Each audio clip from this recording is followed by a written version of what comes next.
에스겔 45장. 너희 이스라엘 지파들이 제비를 뽑아 땅을 나누어 가질 때에는 한 구역을 여호와께 드려라. 그 땅의 길이는 11km가량이고 너비는 10km가량이다. 너희는 이 지역 전체를 거룩하게 구별하여라. 그 가운데서 길이가 250m, 너비도 250m 되는 정사각형 땅은 성전이 들어설 자리이며 그 둘레의 사방으로 너비가 25m 되는 땅은 그대로 남겨두어라. 이 거룩한 구역 가운데서 길이가 11km, 너비가 5km 되는 땅을 따로 재어서 가장 거룩한 곳인 성소가 들어설 자리로 남겨두어라. 그 땅의 거룩한 구역은 성소에서 일을 하며 여호와를 섬기는 제사장들의 몫이다. 그곳은 제사장들이 살 집과 성소를 지을 곳이다. 또 길이가 11km, 너비가 5km 되는 다른 땅을 떼어 성전에서 섬기는 레위 사람들에게 주어 마을을 이루어 살게 하여라. 또 거룩한 구역 옆에 길이가 11km, 너비가 2.5km 되는 지역을 성에 딸린 땅으로 정하여 이스라엘 백성의 몫으로 삼아라. 이 거룩한 구역과 성의 양옆 땅은 왕의 몫이다. 왕의 몫은 거룩한 구역의 서쪽으로는 지중해까지 미치며 동쪽으로는 동쪽 국경까지 이르는 지역으로 그 길이는 각 지파가 차지할 땅의 길이와 같다. 이 땅을 이스라엘 안에서 왕이 차지하게 되면 왕들은 내 백성을 괴롭혀서는 안 된다. 그리고 왕들은 이스라엘 백성들이 각 지파들에게 나누어진 대로 땅을 소유하게 하여라. 너희 이스라엘의 지도자들아, 너희가 너무나 지나쳤다.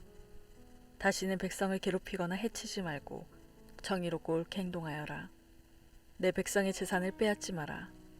나 주 여호와의 말이다. 너희는 정확한 저울과 공평한 에바와 공평한 바트를 사용하여라. 마른 것을 재는 에바와 액체를 재는 바트는 그 용량이 같아야 한다. 1호멜은 10에바이며 10바트이다. 호멜은 양쪽에 표준이 되어야 한다. 1세겔은 20게라이고 1만에는 60세겔이다. 너희가 바쳐야 할 예물은 다음과 같다. 밀은 1호멜 수확의 6분의 1 에바를 바치고 보리도 1호멜 수확의 6분의 1 에바를 바쳐라. 기름은 1고루 수확의 10분의 1 바트를 바쳐라. 10바트는 1호멜이며 1고루이다. 또 이스라엘의 푸른 초장에서 자라는 양떼 200마리 가운데서 한 마리를 잡아라. 이런 것들은 백성들의 죄를 씻기 위해 드리는 곡식 제물과 태워드리는 제물인 번제물과 화목제물을 바칠 때에 사용하게 될 것이다. 나 주 여호와의 말이다. 이 땅의 모든 백성은 이 예물을 이스라엘 왕에게 주어라. 왕은 절기와 초하루 축제일과 안식일과 이스라엘의 모든 절기에 태워드리는 제물인 번제물과 곡식제물과 부어드리는 제물인 전제물을 바쳐라. 왕은 또 이스라엘의 죄를 씻기 위해 드리는 속죄제물과 곡식제물과 화목제물을 바쳐야 한다. 첫째 달 초하루에는 흠없는 수송아지 한 마리를 잡아서 성소를 깨끗하게 하는 데 사용하여라. 제사장은 속죄제물의 피를 가지고 성전 문설주와 제단 아래층의 네모서리와 안대문의 문설주에 발라라. 그달 7일에도 우연히 죄를 지었거나 모르고 죄를 지은 사람을 위해서 그렇게 하여라. 너는 이러한 방식으로 성전을 위하여 죄를 깨끗이 하여야 한다. 첫째 달 14일에 유월절을 지켜라. 이때에는 7일 동안 누룩 없는 빵을 먹어라. 그날의 왕은 자기와 이 땅 모든 백성을 위해 송아지 한 마리를 바쳐 죄를 씻는 속죄제물로 삼아라. 절기 기간인 7일 동안 왕은 매일 흠없는 수송아지 7마리와 순양 7마리를 여호와께 태워드리는 제물인 번제물로 바쳐라. 그리고 매일 순염소 한 마리를 죄를 씻는 제물인 속죄 제물로 바쳐라. 또 왕은 수송아지 한 마리에 곡식 제물 1에바, 순양 한 마리에도 곡식 제물 1에바를 바쳐라. 그리고 곡식 제물 1에바마다 올리브 기름 1흰씩을 바쳐라. 일곱째 달 15일부터는 장막절을 지켜라. 이 절기에도 왕은 똑같이 7일 동안 속죄 제물과 번제물과 곡식 제물과 올리브 기름을 바쳐야 한다. 에스겔 46장. 나 주 여호와가 이렇게 말한다. 동쪽을 향하고 있는 안쪽 정원의 문은 일하는 6일 동안은 닫아두었다가 안식일과 초하루 축제일에는 열어라. 왕은 바깥 통로를 지나 현관으로 들어와서 문기둥 곁에 서 있고 제사장은 왕을 대신하여 태워드리는 제물인 번제물과 화목제물을 바쳐라. 왕은 그동안 문 입구에서 경배한 후에 밖으로 나갈 것이며 문은 저녁까지 닫지 마라. 이 땅 백성도 안식일과 초하루 축제일에 문 입구에 서서 여호와 앞에 경배하여라. 안식일에 왕이 여호와께 바쳐야 할 번제물은 흠없는 어린 양 6마리와 흠없는 순양 1마리이다. 순양 1마리와 함께 드리는 곡식 제물의 양은 1에바이다. 하지만 어린 양들과 함께 드리는 곡식 제물은 그가 원하는 만큼 바칠 수 있다. 그리고 이 경우 곡식 1에바를 바칠 때마다 올리브 기름 1흰도 함께 바쳐라. 초하루 축제일에는 모두 흠없는 수송아지 1마리와 흠없는 어린 양 6마리와 흠없는 순양 1마리를 바쳐라. 수송아지 1마리와 함께 드리는 곡식 제물의 양은 1에바이다. 순양 1마리의 경우도 마찬가지이다. 하지만 어린 양을 드릴 경우 곡식 제물의 양은 그가 원하는 만큼 바칠 수 있다. 그리고 이 경우 곡식 1에바를 바칠 때마다 올리브 기름 1흰도 함께 바쳐라. 왕은 성전에 들어올 때 현관으로 들어오고 나갈 때도 그곳으로 나가거라. 이 땅 백성이 절기를 맞아 여호와 앞에 나아올 때에 북쪽 문으로 들어온 사람은 남쪽 문으로 나가고 남쪽 문으로 들어온 사람은 북쪽 문으로 나가거라. 누구든지 같은 문으로 들어와서 같은 문으로 나가면 안 되고 반드시 들어온 문과 반대되는 쪽으로 나가야 한다. 왕은 백성들과 함께 들어갔다가 그들과 함께 나가거라. 절기들과 특별한 날에는 밀가루 1에바를 곡식 제물로 바치되 수송아지 1마리와 함께 바쳐라. 그리고 순양 1마리에도 밀가루 1에바를 곁들여 바쳐라. 하지만 어린 양을 드릴 때에는 드리고 싶은 만큼 곡식 제물을 바칠 수 있다. 곡식 1에바를 바칠 때마다 올리브 기름 1흰도 함께 바쳐라. 왕이 여호와께 번제물이나 화목제물을 바치고자 할 때에는 왕을 위해 동쪽 문을 열어 놓아야 한다. 왕은 안식일에 하듯이 번제물과 화목제물을 바치고 나갈 것이며 왕이 나가면 문을 닫아야 한다. 너희는 매일 아침마다 1년 된 흠없는 어린 양을 여호와께 태워드리는 번제물로 바쳐라. 또 아침마다 곡식제물과 함께 어린 양을 바쳐라. 어린 양을 바칠 때에는 밀가루 6분의 1에바와 기름 3분의 1 흰을 함께 바쳐라. 이것이 여호와께 바칠 곡식제물이며 지금부터 영원히 지켜야 할 규정이다. 그러므로 제사장은 언제나 이와 같이 어린 양과 곡식제물과 올리브 기름을 번제물로 바쳐라. 왕이 자기 아들에게 땅을 선물로 주면 그 땅은 그 아들의 자손의 것이 되어 그들 가족의 재산이 될 것이다. 그러나 왕이 자기 종에게 땅을 선물로 주면 그 땅은 자유의 해까지만 그 종의 것이 되고 그 뒤에는 다시 왕의 것이 된다. 왕의 땅은 오직 왕의 아들에게만 주어진다. 왕은 백성의 땅을 빼앗고 그들을 쫓아내서는 안 된다. 왕이 자기 아들에게 땅을 줄 때에는 자기 땅 가운데서만 주어라. 그리하여 내 백성이 자기 땅에서 쫓겨나는 일이 없어야 한다. 그때 그 사람이 나를 데리고 문 곁에 있는 통로를 지나 제사장들이 사용하는 거룩한 방으로 들어갔는데 그 방은 북쪽을 향해 있었다. 그곳에서 그는 내게 서쪽 끝에 있는 한 곳을 보여주었다. 그 사람이 내게 말했다. 이곳은 제사장이 화물을 씻는 제물인 속건 제물과 죄를 씻는 제물인 속죄 제물을 삼고 곡식 제물을 굽는 곳이다. 이곳에서 삶으면 제사장이 그 제물들을 바깥들로 가져나갈 필요가 없어지고 따라서 백성은 다치지 않게 된다. 그런 후에 그 사람은 나를 데리고 바깥들로 나가서 뜰내 모퉁이를 돌았다. 뜰 모퉁이마다 작은 뜰이 있었다. 뜰내 모퉁이에 작은 뜰들이 있었는데 그 뜰의 길이는 20m요, 너비는 15m였다.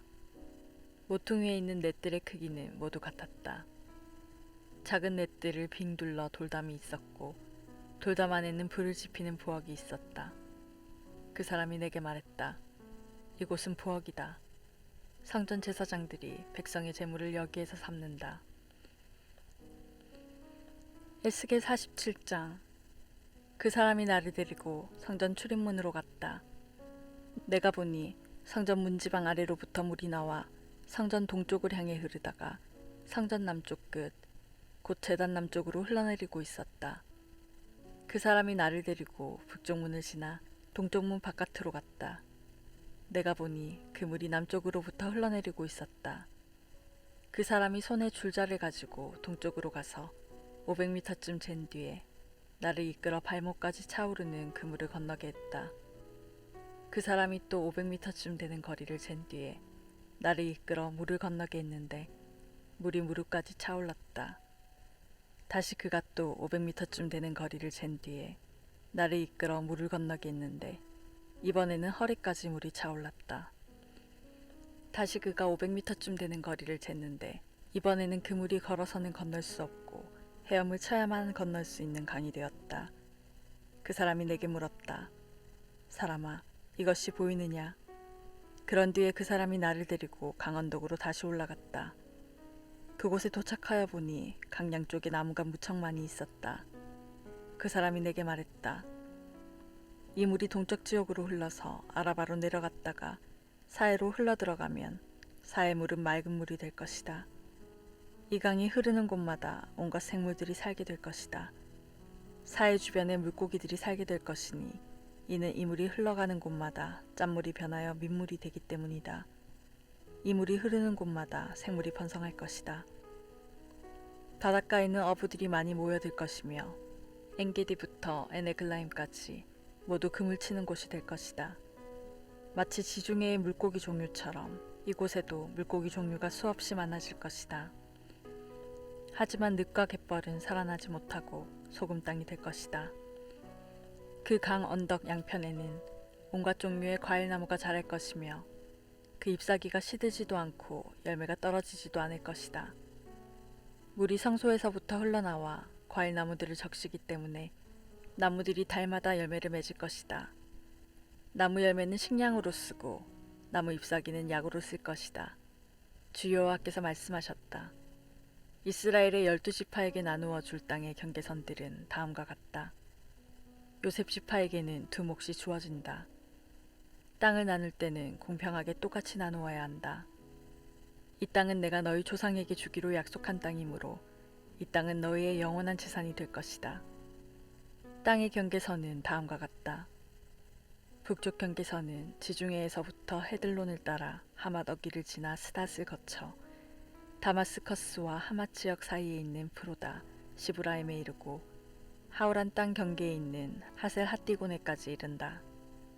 이렇게 북쪽 경계선은 지중해에서부터 하살에논까지 이르는데 이 경계선은 하맛과 다마스커스 사이에 있다.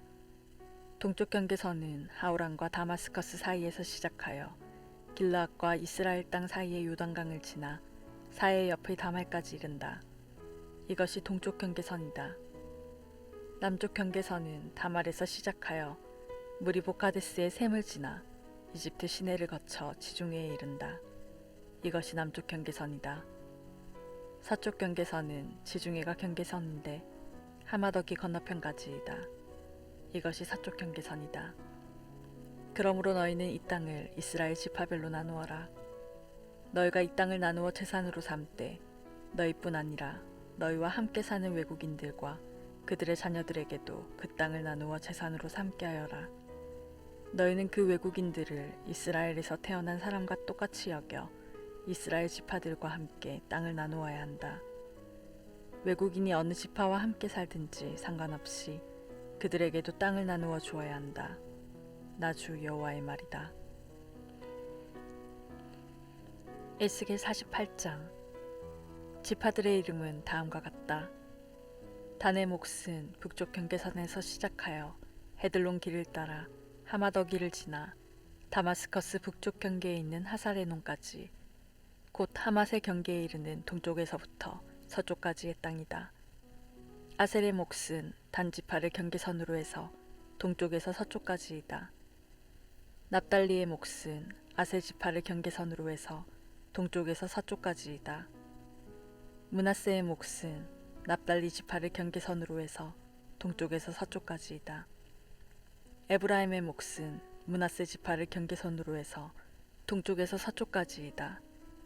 르우벤의 몫은 에브라임 지파를 경계선으로 해서 동쪽에서 서쪽까지이다. 유다의 몫은 르우벤 지파를 경계선으로 해서 동쪽에서 서쪽까지이다. 너희는 유다 지파를 경계선으로 해서 동쪽에서 서쪽까지의 몫을 거룩한 지역으로 지정하여 특별한 예물로 바쳐야 한다. 그 너비는 12.5km이고 동쪽에서 서쪽까지의 길이는 다른 지파들의 몫과 똑같고 이 지역 한가운데에는 성전을 세워야 한다. 너희가 나 여호와께 바쳐야 할 특별한 땅은 길이가 12.5km이고 너비가 5km이다. 이 땅은 제사장들을 위해 마련한 거룩한 몫이 될 것이다. 북쪽으로는 길이가 12.5km, 서쪽으로는 너비가 5km, 동쪽으로도 너비가 5km, 남쪽으로는 길이가 12.5km이다. 그리고 그 한가운데에 여호와의 성전이 있어야 할 것이다. 이 땅은 거룩하게 구별된 제사장들인 사독의 자손들을 위한 몫이다. 이스라엘 백성이 나를 저버렸을 때에 그들과 함께 나를 저버린 레위 사람들과는 달리 사독 자손들은 나를 저버리지 않았기 때문이다. 그러므로 이 땅 가운데서 특별히 구별된 몫은 그들에게 특별한 선물로 가장 거룩한 몫이 될 것이며 레위 지파의 땅과 경계선을 맞댈 것이다. 제사장들의 땅 경계선을 따라서 레위 사람들에게도 땅을 주어야 할 것이다. 그 길이는 12.5km이고 너비는 5km이다. 전체의 길이는 12.5km이고 전체의 너비는 5km이다. 레위 사람은 이 땅을 팔아서도 안 되고 바꾸어서도 안 된다. 이 땅은 가장 좋은 땅이기 때문에 다른 사람들에게 넘겨서도 안 된다. 이 땅은 여호와께 거룩하게 구별된 땅이기 때문이다. 나머지 땅, 곧 너비가 2.5km가량이요 길이가 12.5km인 땅은 그 성의 일반적인 용도로 사용할 것이며 주로 집을 짓거나 목초지로 사용하게 될 것이다. 그리고 성은 땅 한가운데에 있어야 한다. 성의 크기는 다음과 같다. 북쪽의 길이는 2.25km가량, 남쪽의 길이도 2.25km가량, 동쪽의 길이도 2.25km가량, 서쪽의 길이도 2.25km가량이다. 목초지로 쓸 땅은 북쪽으로 125m가량, 남쪽으로도 125m가량, 동쪽으로도 125m가량, 서쪽으로도 125m가량이다. 거룩하게 구별한 땅과 붙어있는 나머지 땅은 동쪽으로 5km이고 서쪽으로도 5km이며 이 땅에서 생산되는 것들은 성에서 일하는 사람들의 양식으로 주어져야 한다. 그리고 성에 사는 사람들로서 이 땅을 일구는 사람들은 이스라엘의 모든 지파들로부터 온 사람들이어야 한다. 이 전체 지역은 사방이 12.5km 되는 정사각형이다. 너희는 성에 딸린 땅과 함께 거룩한 땅을 주님께 드리는 특별한 선물로 바쳐야 한다. 거룩하게 구별한 땅의 양옆과 성에 딸린 땅의 양옆에 있는 나머지 땅은 왕의 몫이다.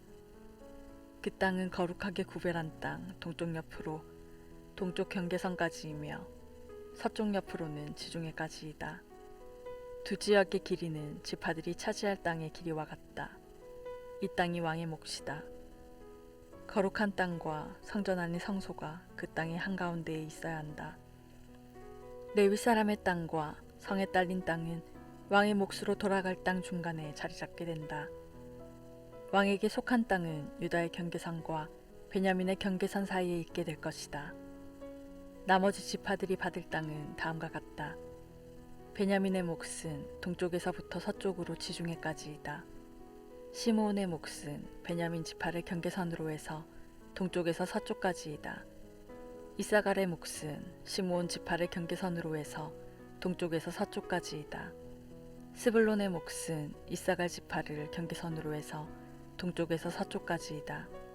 갓의 몫은 스불론 지파를 경계선으로 해서 동쪽에서 서쪽까지이다. 갓의 남쪽 경계선은 동쪽으로 사해 부근의 다말에서부터 무리바가데스 샘까지 이르고 또 거기에서부터 이집트 시내들을 따라 지중해까지이다. 이것이 너희가 제비를 뽑아 이스라엘 지파들 사이에 나누어야 할 땅이다. 이 땅들이 그 지파들의 몫이다. 나 주 여호와의 말이다. 성의 문은 다음과 같다. 북쪽 성벽의 길이는 2.5km가량이다. 북쪽의 문은 모두 3개가 있는데 그 이름은 르우벤문, 유다문, 레이문이다. 상문의 이름은 이스라엘 지파의 이름에서 따온 것이다. 동쪽 성벽의 길이는 2.5km가량이다. 동쪽의 문은 모두 3개가 있는데 그 이름은 요셉문, 베냐민문, 단문이다. 남쪽 성벽의 길이는 2.5km가량이다. 남쪽의 문은 모두 3개가 있는데 그 이름은 시므온문, 이사갈문, 스불론문이다. 서쪽 성벽의 길이도 2.5km가량이다. 서쪽의 문도 모두 3개가 있는데 그 이름은 간문, 아셀문, 납달리문이다. 이렇게 성의 둘레는 9km가량이다. 그때부터 이 성의 이름은 여호와께서 거기에 계시다 라는 뜻의 여호와 삼마가 될 것이다.